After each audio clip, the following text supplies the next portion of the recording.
In studio, I am joined by Skai. She's a Zimbabwean singer, songwriter, and a poet whose sounds blend the soulful warmth of Afro jazz and the emotional depth of a neo soul.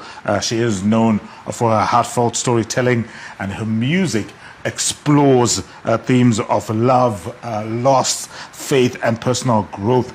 Last year, 2024, she released her debut EP, Dawn, a project that introduced her intimate and reflective style to a wider audience. And she has performed both here in Zimbabwe and in South Africa, captivating listeners with her soothing voice and honest lyricism. And her artistry is a space for reflection, healing, and finding purpose. And she graces us with her presence this morning. Skai or Lolo, which one do you prefer? Skai. Skai. Good morning, and thank you for making time to join us this morning to talk about your journey as an artist, your creativity, and the work that you have been doing. I mean, if you were, I just went through that profile, but in your own words, I mean, how would you describe your own artistry? I think I would describe myself as a storyteller. I love to tell stories. I love to fuse music and poetry to get that message across. But I guess my main purpose, I believe, is just to connect with the audience, to have them look at my stories and see themselves in my stories. That kind of relatability, that's really all I perform for. And I know last year, obviously, you dropped that debut EP. I did. Dawn. Yes. Obviously, storytelling deeply entrenched in that. But in terms of maybe people understanding, engaging, interacting with the work, what has that been like in the time since? It's been pretty good. I think people have received it well, received me well as well. I think a lot of people relate to Dawn especially because Dawn is really about the journey of love. From the first meetings to dating to feeling like you found your person, and then ultimately it ends with self-love because things happen in life, right? Ups and downs happen in marriage, and it just kind of tells that story up until you realize that you really are enough, and you are good on your own. So it's quite an interesting piece. Listening to your music, obviously you can pick up those elements of Afro jazz, of a neo soul, and to some people those could seem like very niche genres. I mean, how does Skai stumble upon this? I mean, what were some of the influences that drew you towards that particular style of storytelling? If we're going to unpack it as that. Yeah. What inspired me would be the greats like Etta James, Nina Simone, Lyra even. I think I just always resonated with that jazz, neo-soul type of music from an early age. But I really started doing it professionally when I was in high school. That's when I was really introduced to music by Mr. St. John. Shout out to him.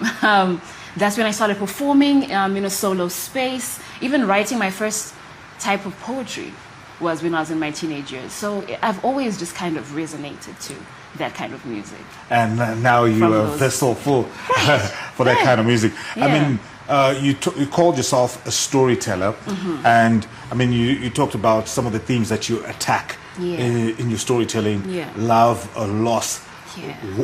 Why that? I mean, there's so many different things that an artist could sort of like zone in on. Right. Is this from personal experience? Is this something that you feel you could be an ambassador for? I mean, what's the ambassador of love, loss? I don't know. I mean, you never know. Yeah. I think I'm just drawn to whatever happens, either in my life. It can be personal experiences, or it can be just human experiences as a whole. Stories I'm told, things I read about. The inspiration is really vast of what drives me to write what I write. But yeah, it's all about the human experience. So it's not just about the music with you. I mean, when I asked you at the top of this sit down, you called yourself a storyteller. Right. There's also the poetry element. I understand, especially when you look at the style of music that you put out, whether it's neo soul or Afro jazz. It's sort of aligned with poetry. But outside of the music, do you do poetry as a standalone, or it's infused into the music? It's always infused because I like to use different channels to get that message across. So I feel like my own niche, if you can call it, is to fuse that poetry with the music, to partner it with the music. I feel like it just reaches the audience better and tells the story better. Because I've noticed that a lot of people don't quite get poetry. It's like, what are you trying to say? You know what I mean? Yeah. But when you add it with music, it drives the story home. It lands easier. It lands easier, right. And obviously, I mean, with your storytelling and with the themes that you sort of tackle in your work, Yeah. what are you hoping to, how are you hoping to connect with people who consume your work? I mean, what is the end game? Really, the end game is just to connect. I want people to feel like they're not alone in their mess or in their beauty of life. So I just want to connect. I want people to feel relatable, to feel like someone is saying what they're thinking or someone is saying what they're feeling. So it's really about connection for me. Yeah. Oh, and last year you put out that EP, Dawn, obviously well received. Looking forward, what can we expect? I know you have performed here and across the Limpopo and South Africa, but for fans of Skai, what can we expect? Any new work in the pipe works? Yes. Or, you know, can we expect to see you perform somewhere anytime Right. soon, especially as we head Yes. towards festive season? Right. I've got a beautiful show coming up on the 5th of December. It's called Skai at Dusk. It will be happening at Alliance Francaise. And that's where I would really tell most of my stories in a very intimate and conversational type of space. So people should really look out for that one.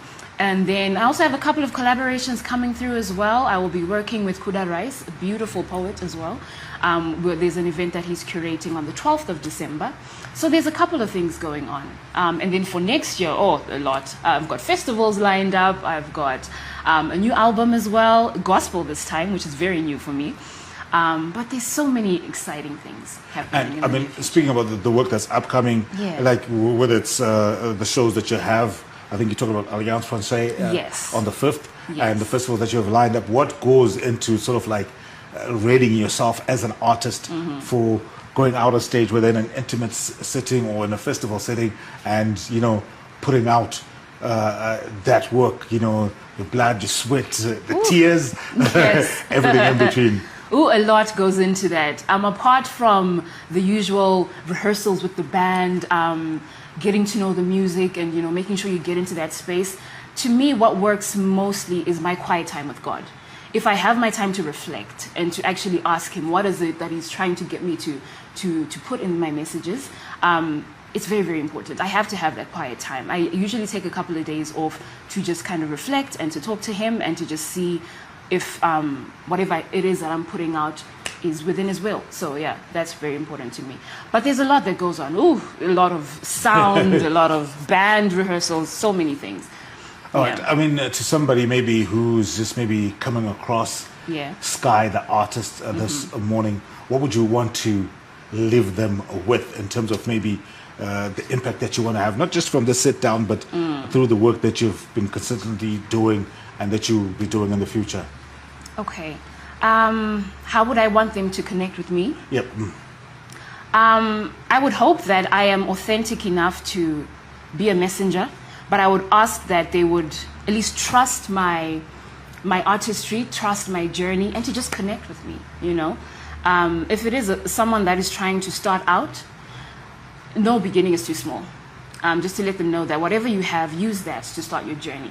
But hopefully we can connect. Hopefully if they come through to my shows, come through and listen to my music online, hopefully we can have that sort of connection. That's all I really need. And in terms of, like, everybody's on social media these days, I can hardly keep up with it. It's TikTok, I know. Instagram, It's so Facebook, much. X. Yeah. But for our viewers at home, they've been captivated by you. They want to interact, engage with you. They want to get more information about the concert on the 5th and the work that you'll be putting out. They want to listen to your music. How do we get in touch with you on the socials? Oh, I am everywhere. As Skai Official. If you look on Instagram, TikTok, YouTube, I'm there as well. Just look for Skai Official and you should find my pages. Skai, thank you for joining us. Wishing you all the best on the 5th at Allianz Frontier Thank and you very everything much. that you're working towards. Yeah. Looking forward to the gospel album Yes. next year. I'm looking forward to it. We'll be keeping an ear out for that.